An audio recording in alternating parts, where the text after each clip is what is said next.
सबके नमस्ते। काफी दिन से हमार कोनो ब्लॉग ना आवत रहल, कोनो वीडियो ना आवत रहल। वजह ई कि हम काफी ज्यादा अस्वस्थ रहनी है, जौना की वजह से वीडियो ना डाल पावत रहनी है। तो सोचनी है फिर आज वीडियो डाली जे ताकि आप लोग के देखी का रिस्पांस मिलता। काहे कि काफी दिन से हम अस्वस्थ रहनी है, हमारा हाथ और पैर दोनों फ्रैक्चर हो गई रहला। देखिए फिर अभी दोनों फ्रैक्चर हो गईला के कारण हम कौनो वीडियो ना डाल पावत रहनी है, ठीक ना। तो अभी हम घर के अंदर से ही मतलब वीडियो के शूट कर रहल बाने।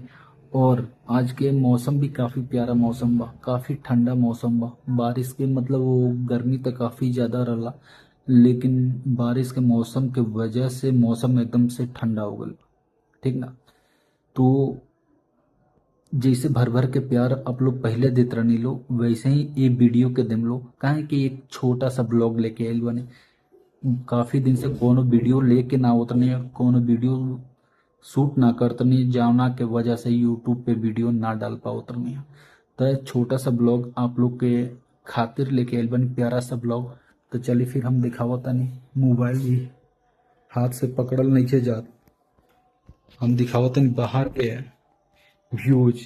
काहे कि गांव के देखिए फिर सबसे बड़ा चीज वो गांव, और गांव के जो वातावरण होला ना, वैसा वातावरण आपके और कहीं ना मिले। शहर में, शहर के चकाचौंध में आदमी गांव के भुला जाला, लेकिन गांव के जो वातावरण बा, शुद्ध वातावरण, वो शहर में कभी आपके ना मिले। तो हम आपके दिखावतानी। ये देखिए फिर हमरा गांव के मतलब चारों तरफ हरियाली, चारों तरफ हरियाली।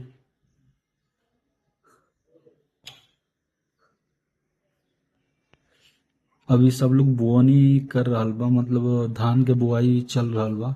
इधर तनी फिर मौसम भी एकदम प्यारा मौसम बा, एकदम से प्यारा मौसम बा।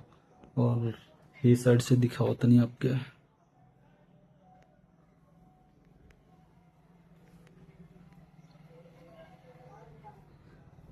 देखिए फिर हेने धान के भी बुआई हो चुकल बा, ठीक ना। तो आज के मौसम भी काफी प्यारा मौसम बा।